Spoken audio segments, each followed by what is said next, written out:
Bismillahirrahmanirrahim. Today we are going to discuss a very important topic that is called a impulse. Impulse is actually a change of momentum. Now in this case we are not talking about the rate of change of momentum, या ये हम कह सकते हैं कि अगर हम इसको impulsive force के सेंस में यूज करें तो ऐसी लार्ज फोर्स जो कि बहुत शॉर्ट इंटरवल के लिए किसी बॉडी के ऊपर अप्लाई की जाती है, ऐसी फोर्स को हम इम्पल्सिव फोर्स का नाम देते हैं। अब अगर हम इसकी एग्जाम्पल लें तो हम ये कह सकते हैं कि when the tennis ball hits the racket. देखिए यहाँ ये फर्स्ट एग्जाम्पल दी हुई है कि जब हम किसी भी एक टेनिस बॉल को रैकेट के ऊपर हिट करते हैं और बहुत शॉर्ट टाइम के लिए बॉल रैकेट के ऊपर हिट करती है, तो वो जो लार्ज फोर्स छोटे से टाइम के लिए उस रैकेट के ऊपर लगती है, तो एक्चुअली यही इम्पल्सिव फोर्स कहलाती है। अब हम यहाँ पे देखें कि it means we are talking about कि when we increase the speed then it increases the force on the tennis ball. So जिससे बॉल और रैकेट के दरमियान इम्पैक्ट टाइम और फोर्स ऑफ इम्पैक्ट बढ़ जाता है।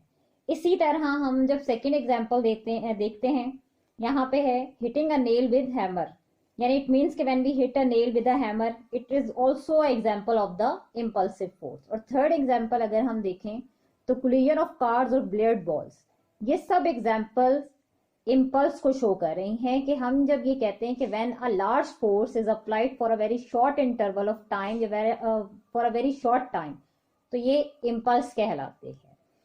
अब हम जब इम्पल्स की बात करते हैं तो इसको अगर हम एक्सप्लेन करना चाहें, ग्राफिकल मेथड के साथ एक्सप्लेन करना चाहें, तो ये देखें कि ये हमने एक ग्राफ बनाया है जो कि टाइम और फोर्स के दरमियान है।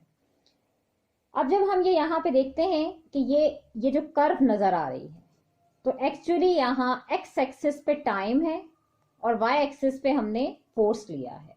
और इस कर्व से हमें पता चल रहा है कि ये this force is not a constant but this is a variable force. यानी यहाँ ये हम देख सकते हैं कि ये पहले कम, फिर उसके बाद ये ज्यादा, और फिर ये देखें इसका ये टाइम, ये बिल्कुल इम्पल्सिव जो आपके पास इंटेंस ये कर्व है जो इसकी पीक है ये शो कर रहा है, और इसके बाद दोबारा से फोर्स इसके ऊपर कम लग रही है। तो एक छोटे से टाइम यानी शॉर्ट टाइम के लिए हम देख सकते हैं कि यहाँ ये लार्ज फोर्स ने एक्ट किया। यानी पहले फोर्स कम थी, जब भी हिट करेगी, अगर हम कहीं बॉल की रैकेट के ऊपर हिटिंग की बात करते हैं तो क्या होगा कि पहले आपके पास कम फोर्स आई और उसके बाद ये देखें एकदम से ये फोर्स बहुत छोटे टाइम के लिए बढ़ गई और उसके बाद दोबारा से ये कम हो गई। तो जो आपके पास टाइम में चेंज आएगा उसको हम डेल्टा टी के साथ रिप्रेजेंट करते हैं। तो अगर हम इस इम्पल्सिव फोर्स को कैलकुलेट करना चाहें और हम ये कहें कि इस फोर्स को हम कैसे कैलकुलेट करते हैं, तो हमें एक इक्वेशन जो हम इससे पहले पढ़ चुके हैं, जो बेसिक इक्वेशन है, उसकी तरफ आना पड़ेगा।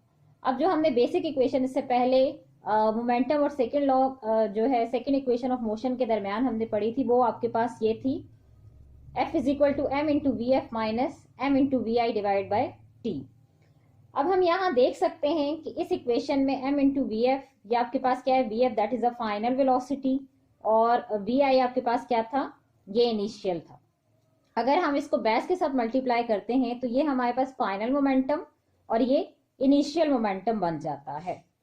अब यहाँ अगर हम इस फाइनल और इनिशियल मोमेंटम को टाइम के साथ डिवाइड करते हैं तो हम ये कह सकते हैं कि this is the rate of change of momentum. So ये rate of change of momentum बन जाता है। अब अगर हम ये कहें कि ये हमें मैस भी पता हो, अगर वेलोसिटी की वैल्यू भी नोन हो, टाइम भी नोन हो, तो how can we find the value of the force. अब हमने यहाँ इस ग्राफ में ये देखना है कि हम कौन सी फोर्स की वैल्यू को कैलकुलेट करना चाहते हैं, क्योंकि देखें यहाँ भी फोर्स है, यहाँ भी फोर्स है, यहाँ भी फोर्स है, तो हम किस फोर्स की वैल्यू को लेंगे। तो इसका आंसर ये होगा कि हमने यहाँ एवरेज फोर्स लेनी है, यानी हम एवरेज फोर्स की वैल्यू को कैलकुलेट करेंगे। तो यहाँ ये जब हम इन तमाम फोर्स में देखें तो हम ये कहते हैं कि यहाँ हम एवरेज फोर्स निकाल के लेंगे। तो इस फोर्स को अगर हम जितने टाइम तक लगाते हैं और उसको हम यानी इस एवरेज फोर्स को जब हम मल्टीप्लाई कर देते हैं टाइम के साथ, तो then this equation will become, ये F इंटू टी हमने एवरेज फोर्स को मल्टीप्लाई किया जितने टाइम के लिए हम लगा रहे हैं, average force multiply time, that is equal to m into v f minus m into v i, यानी change of momentum. F into t is equal to change of momentum. अब हम इसकी मदद से यहाँ पर फोर्स को कैलकुलेट कर सकते हैं। Thank you.